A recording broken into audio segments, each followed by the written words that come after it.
সবাই খালি কয় ডাইং এর কাজ এত শান্তি, যারা ডাইং এ কাজ করে তারাই একমাত্র বলতে পারবে ডাইং এর কাজ শান্তি না অশান্তি। আমি আর ইমনে চইলা আইলাম বর্ডারটা সিলি করার জন্য। দুইজনে মিলে আস্তে আস্তে বলা শুরু করলাম। ইমনে কইতাছে ভাই চালু কইরা বলেন, বললে মালটা তুলতে হবে। আমি বললাম আরে বেটা একদিকে গরম লাগতেছে আর একদিকে চালা এত চালা হইরে কাজ করন যাইতো না। অনেকদিন পরে সেলাই মেশিনটা লইলাম সিলি করার জন্য। মাদি মেশিনটা তেরিং বিরিং করে। মনে কইতাছে ভাই আপনি আগের মতো দেওয়া যায় সিলি অন্য পারেন না। আমি আরে বেটা 4-5 দিন হয়েছে মাত্র ডাইং এ অন্য জয়েন দিলাম, আর কয়েকদিন পরে দেখতে পারবি। আরেক ভাই কইতাছে আসলাম এত গরমে আমাদের কাম কাজ ভাল লাগে না।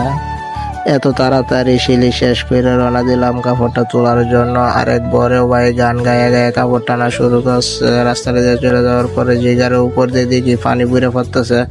ইমনে ডাক দিলাম, ইমন তাড়াতাড়ি পানির লাইন বন্ধ করে।